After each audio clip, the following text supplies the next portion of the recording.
Professor Yunus কাতারের আল জাজিরাকে যে ইন্টারভিউটি দিয়েছেন সেখানে অনেক বিষয় তিনি কথা বলেছেন, যে লাইনটি নিয়ে অনেক বেশি আলোচনা হচ্ছে। সেখানে আমাদের সরকারের প্রধান উপদেষ্টা অন্তর্বর্তী সরকার, তিনি বলছেন যে অন্তর্বর্তী সরকারই ভালো সমাধান, এবং মানুষ এটা পছন্দ করছে, বা কেউ তাদেরকে তো যেতে বলছে না। ফলে নিশ্চয়ই আসলে তো কেউ যেতে বলছে তাদেরকে, সাধারণ মানুষ তো যেতে বলছে না। বরং আমরা যদি অনলাইন অফলাইনের যে ধরনের লেখালেখি দেখি, যে এক ধরনের ক্যাম্পেইন আছে, আপনার মনে আছে যে এনসিপি নেতা সার্জিস আলম তিনি প্রথম বললেন, স্বরাষ্ট্র উপদেষ্টাও বললেন যে মানুষ চায় ওনারা 5 বছর থাকুক। ফলে তাহলে অন্তর্বর্তী সরকারই তাহলে আপাতত আমাদের জন্য ভালো সমাধান, এটি আপনারাও মনে করেন কিনা?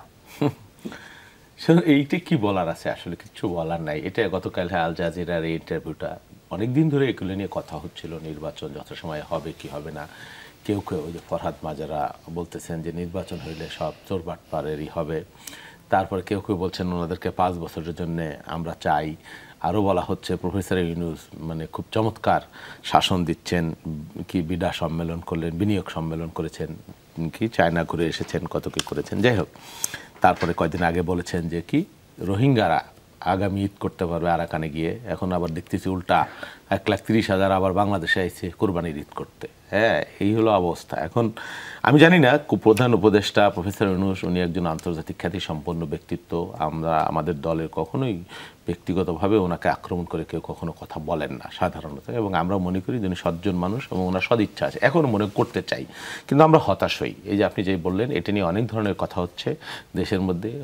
তাই যদি হয়, অন্তর্বর্তী সরকারই যদি আমাদের একমাত্র সমাধান হয়, তাহলে এইসব গণতন্ত্র এগুলো সব বার্তা দিয়ে অন্তর্বর্তী তন্ত্র এটা সংবিধানে বলে দিয়ে হয়, নির্বাচন নিয়ে এসব তালবাহানা, এইসব বক্তব্য, তাহলে মানুষ যেটা যদি মনে করে তারাই রাখবে মানুষ, কোনো অসুবিধা তো নেই। কিন্তু মানুষের কথা যে আপনি বলছেন, কিসের ভিত্তিতে বলছেন? মানুষ আপনাকে, মানুষের জন্য আপনি কি রায় নিয়েছেন, ভোট নিয়েছেন, না আপনি কিসের ভিত্তিতে বলছেন? আপনাকে যারা ঘিরে থাকে কয়েকজন মানুষ, আপনাকে যা বলে জি হুজুর আপনি চমৎকার, আপনি উৎকৃষ্ট, আপনি সেরা, আপনার কোনো বিকল্প নাই, শেখ হাসিনাকে যা বলতো, এই লক্ষণ কি আমরা মনে করছি এখন, মনে করতে হবে?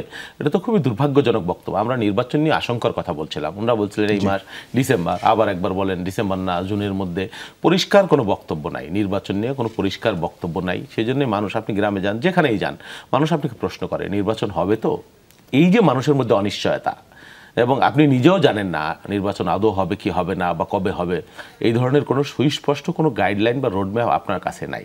সঙ্গত কারণে মানুষ, তারপরে এই যে হোম মিনিস্টারের বক্তব্য, তারপরে এই যে ছাত্র নেতৃবৃন্দের বক্তব্য, তারপরে এই মানে ফরহাদ মজহারদের মতো মানুষদের বক্তব্য, তারপরে ইউটিউবার এইগুলা অনলাইন সামাজিক মাধ্যমে নানান ধরনের মতামত বক্তব্য, এগুলোই কি সাধারণ মানুষের, সমস্ত মানুষের মনের প্রতিফলন?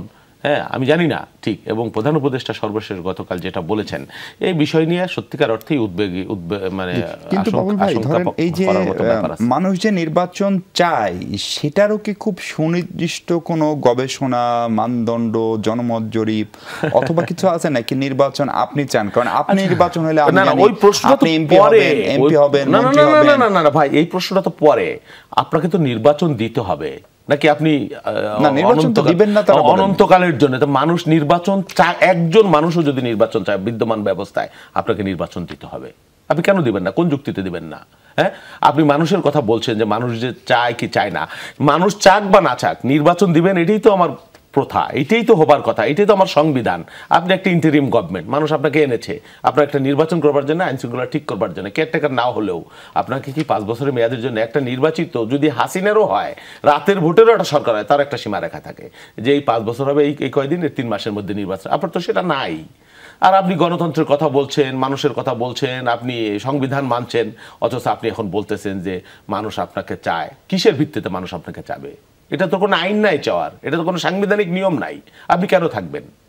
আপনি একজন মানুষও যদি আপনাকে, সব মানুষও যদি চায়, তারপরও আপনাকে নির্বাচনের দিকে যেতে হবে যত সম্ভব তাড়াতাড়ি। কিন্তু আপনি তো এটা বলছেন ধরেন স্বাভাবিক কেয়ারটেকার গভর্নমেন্টের মতো চরিত্রের একটা সরকার, কিন্তু এটা তো সরকারের লোকজন যেটা বলে, এটা একটা বিশেষায়িত সরকার, একটা প্রবল গণ অভ্যুত্থান, মানুষের আপরাইজিং, তার ফলে তৈরি হওয়া। ফলে এখানে শুধু নির্বাচন দিলেই কি তারা রাষ্ট্র সংস্কারের যে স্বপ্ন দেখিয়েছিল সেটা সমাধান হয়ে যাবে? আচ্ছা, কিসের রাষ্ট্র সংস্কারের গল্প? এগুলো তো এখন গাল গল্প মনে হচ্ছে। আপনার রাষ্ট্র সংস্কারটা কি? কোথায় রাষ্ট্র সংস্কার হচ্ছে? আপনার প্রতিদিন, প্রতি মাসে এই 3 জন শ্রমিক আত্মহত্যা করছে, অভাব, অনটন এবং ঋণের দায়ে। এই গত 5 মাসে 14 জন কৃষক আত্মহত্যা করেছে, অভাব অনটন। আমি একটা ঘটনা শুধু পড়ি, দেখেন মেহেরপুরের আত্মহননকারী কৃষক সাইফুল শেখের মেয়ে, তিনি বলেছেন যে আমার আব্বা এনজিও সারের দোকান থেকে ঋণ নিয়ে পেঁয়াজ চাষ করেছিলেন। 2 বিঘা জমিতে চাষ করতে খরচ হয়েছিল 1.5 লাখ টাকা, পেঁয়াজ বিক্রি করে পাইছে মাত্র 58,000 টাকা। এই ঋণ শোধের চিন্তায় আব্বা পেঁয়াজ খেতেই বিষ পান করে আত্মহত্যা করতে বাধ্য হয়। আব্বা পেঁয়াজ বিক্রি করেছিল 600 টাকা, এখন সেই পেঁয়াজের দাম 2000 টাকা, কারণ এখন কৃষকের ঘরে পেঁয়াজ নাই। আমার আব্বার মতো কৃষকরা যদি এভাবে ঠকে ঠকে আত্মহত্যা করে, তাহলে দেশের মানুষের মুখে খাবার তুলে দিবে কে? এটি কি অবাস্তব বা অসত্য? তারপরে আপনি দেখেন, একদিকে আপনি যে বলছেন নতুন ব্যবস্থার কথা, সংস্কারের কথা, এগুলো বলে বলে কি হচ্ছে? লুণ্ঠন কি থেমে আছে? আপনি বলেন, এই যে আপনার এই যে স্থানীয় সরকার উপদেষ্টা রিপিএস মোয়াজ্জেম, আরেকজন ছিলেন দরবেশ, নতুন দরবেশ হয়েছেন।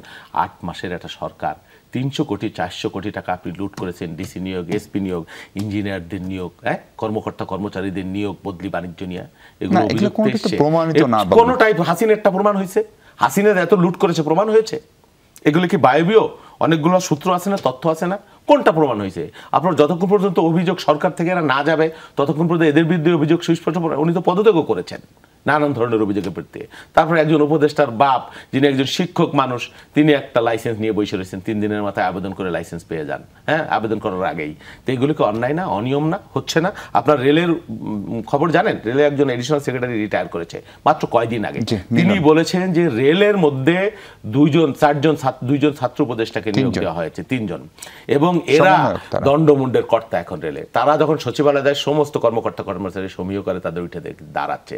তারা ফ্রি টিকিট ভ্রমণের সুযোগ পেয়েছে, তারা কালোবাজারির সাথে যুক্ত, তারা জুলাই ফাউন্ডেশন নামে স্টেশনে স্টেশনে দোকান বরাদ্দ নিচ্ছে। এগুলো কি নতুন বন্দোবস্ত? এগুলোকে আমাদের শুনতে হবে। এই যে স্বাস্থ্য উপদেষ্টা নূরজাহান বেগম, তার 2 জন সহকারী ছিলেন তুহিন ফারাবি এবং মাহমুদ, ছাত্র প্রতিনিধি। তারা এখানে কি করছে আপনি বলেন? আপনি খোঁজ নেন, আপনার ডাক্তার, ডাইরেক্টর, পরিচালক, নার্স এবং ডিপ্লোমা নার্স পর্যন্ত এরা নিয়োগ, বদলি বাণিজ্য, সমস্ত কিছু অন্যায় অপকর্ম এর সাথে এরা জড়িত। খবর আসছে, দুদক কি করছে? বসে পড়ছে। তাই এটা কি নতুন বন্দোবস্ত? আপনার নতুন বন্দোবস্ত কি শিখাবেন?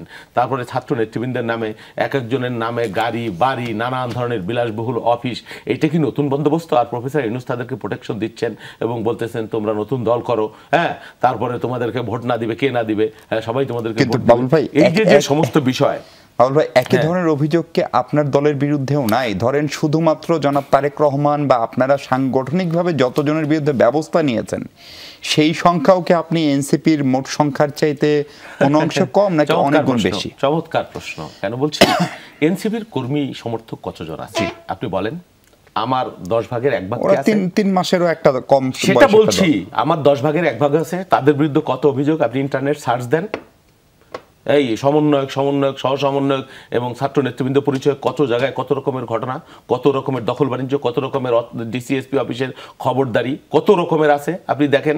এবং এনসিপির বড় বড় নেতারাও তো নানান ধরনের অন্যায় অভিযোগ। একজন জামাতের থেকে গাড়ি নিয়ে বসেছেন কোটি কোটি টাকার, আর একজন কি বলে লেক্সাস প্রাডো, এগুলো নিয়ে বহর নিয়ে যাইতেছেন, আবার নতুন বন্দোবস্তের কথা বলতেছেন। অথচ কয়দিন আগে বরগুনায় একজন এই ছাত্র গুলিবিদ্ধ, কাতরায় সে নিজে মারা গেল। তার বাপ রিক্সা বিক্রি করে, দোকান বিক্রি করে, গরু বিক্রি করে তার চিকিৎসা করতে হলো। আর আপনি আছেন আপনার আনন্দ নিয়ে, কবে নির্বাচন দিবেন না, আপনি সংস্কার করবেন। আপনি জানেন এই পরশুদিন একজন নারী আত্মহত্যা করেছে ধর্ষণের বিচার না পেয়ে। তিনি একজন শহীদের সন্তান, তার বিচারটা কোথায় হলো? এই যে গতকালও একজনকে, এক শহীদের ভাইকে কুপিয়ে আহত করা হয়েছে। এদিকে আপনার কোনো খেয়াল আছে? আপনি কোনো তাদের এই যে জুলাইয়ের কথা বলছেন, জুলাই তো বিক্রি বর্তা শুরু হয়ে গেছে, বেচা বিক্রি শুরু হয়ে গেছে। এক গ্রুপ 71কে বিক্রি করছে, করে একেবারে যাচ্ছে তাই লুণ্ঠন করেছে। এখন নতুন করে বিক্রি বার্তা শুরু হয়ে গেছে। কি অর্জন আপনি বলেন? প্রাইম এই যে প্রধান উপদেষ্টা 8 মাসে 9 বার বিদেশ সফর করেছেন, অর্জনটা কি? একজনকে বিডার একজন প্রেজেন্টেশন দিয়েছেন, এটা নিয়ে একটা হই হুস্তল বাড়াই দিয়েছেন। বাংলাদেশে কি পেলো, কি আসলো? বলা হলো ওদের রোহিঙ্গারা ফেরত যাবে, এই ঈদের আগেই ফেরত যাবে, আগামী ঈদের আগে ফেরত যাবে। এখন বলতেছেন না, ফেরত তো যাবেই না, উল্টার 1,30,000 আপনাকে হজম করতে হইতেছে। আপনি তাদেরকে করিডোর দিবেন।